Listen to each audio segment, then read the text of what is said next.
अमित और कविता भाई बहन थे। कविता बड़ी थी, अमित छोटा था। दोनों के माता पिता का स्वर्गवास हो चुका था। कविता एक ऑफिस में काम करती थी, उसका भाई अमित कॉलेज में पढ़ता था। एक दिन अमित ने कविता से कहा, दीदी मुझे कॉलेज की फीस देनी है, मुझे कुछ रुपए चाहिए। कविता ने कहा, अभी तो मेरे पास नहीं है, कल तक मैं तुझे पैसे दे दूंगी। कविता ऑफिस से एडवांस मांगकर अमित को पैसे देती है। वह अपने भाई को अफसर बनाना चाहती थी, इसलिए वह दिन में ऑफिस में काम करती थी और शाम एक घर में काम करती थी। कुछ दिन बाद अमित की पढ़ाई पूरी हो गई। एक दिन अमित ने घर आकर कविता को बताया, दीदी मुझे बहुत बड़ी कंपनी में मैनेजर की नौकरी मिल गई, अब तुम काम करने नहीं जाओगी। यह कहकर वह जिद करने लगा। हार कर कविता मान गई और उसने काम करना छोड़ दिया। अब वह केवल घर संभालती थी। ऐसे ही समय बीत रहा था। एक दिन अमित ने कहा, दीदी मैंने कुछ रुपए जोड़ लिए हैं, अब मैं आपकी शादी करना चाहता हूँ। यह सुनकर कविता ने कहा, नहीं भाई, पहले मैं तेरी शादी करूंगी, जब घर संभालने वाली आ जाएगी तो मैं शादी कर लूंगी। कविता ने एक अच्छी सी लड़की देखकर अमित की शादी कर दी।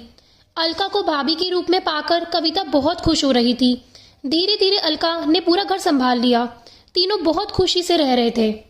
एक दिन अलका की माँ अलका से मिलने आई। उन्हें कविता शुरू से ही पसंद नहीं थी। मौका पाकर उसने अलका से कहा, तेरी नंद शादी नहीं करना चाहती है, यह तो जीवन भर तेरे पति की कमाई पर ऐश करना चाहती है, तू बहुत सीधी है। यह सुनकर अलका ने कहा, माँ तुम बेकार की बात कर रही हो, अमित इनके लिए लड़का देख रहे हैं, जैसे ही मिल जाएगा शादी हो जाएगी।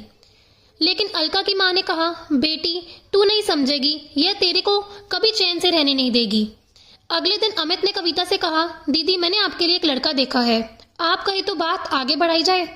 लेकिन कविता ने कहा, नहीं भाई, मैं अभी शादी नहीं करना चाहती, जब करनी होगी आपको बता दूंगी। यह सुनकर अमित और अलका को आश्चर्य हुआ। अलका के दिमाग में माँ की बातें गूंजने लगी। उसके बाद अलका का व्यवहार कविता के लिए बदल गया। वह अमित को सामने कुछ नहीं कहती, लेकिन अमित के जाने के बाद कविता से छोटी छोटी बात पर लड़ती रहती।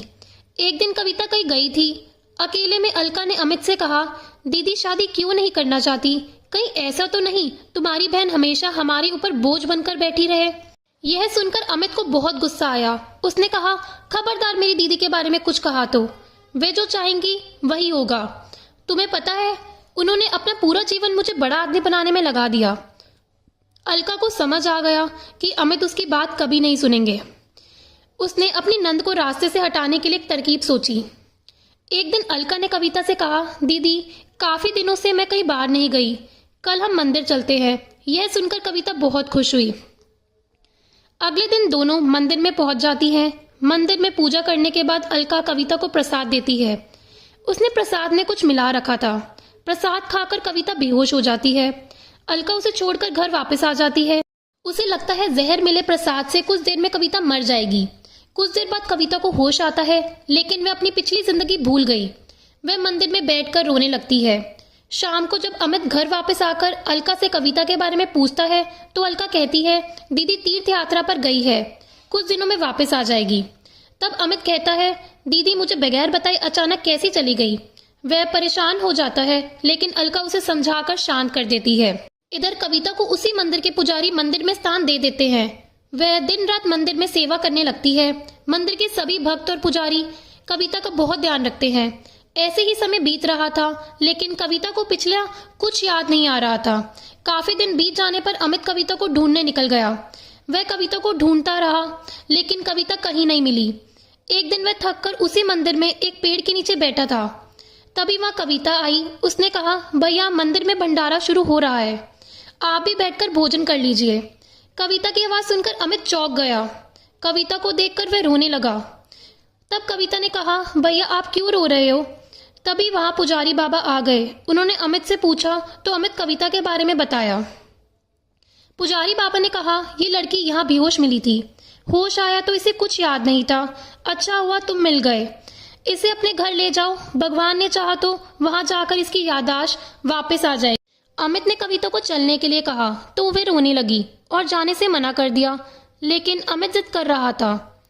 तब कविता ने कहा, भाई मुझे सब कुछ याद है, लेकिन मैंने जानबूझकर नाटक किया ताकि तुम और भाभी मेरे बिना खुश रह सको। भाभी को मेरा घर में रहना पसंद नहीं है, इसलिए अब मैं उस घर में नहीं जाना चाहती। यह सुनकर अमित रोने लगा और कविता से बोला, दीदी अगर आप घर नहीं चलोगी तो मैं भी यहीं रहूँगा। उसकी बातें सुनकर कविता घर आने के लिए तैयार हो गई, लेकिन उसने अमित से कहा, मेरी एक शर्त है, तुम भाभी पर गुस्सा नहीं करोगे। अमित मान गया और कविता को लेकर घर आ गया। कविता को देखकर अलका सहम गई। वह रोने लगी और उसने अमित और कविता से माफ़ी मांगी। कविता के कहने पर अमित ने उसे माफ़ कर दिया। कुछ दिन बाद कविता ने शादी कर ली और अपने ससुराल विदा हो गई। दोस्तों, अगर आपको कहानी पसंद आई हो तो प्लीज़ लाइक करना और चैनल को सब्सक्राइब करना। धन्यवाद।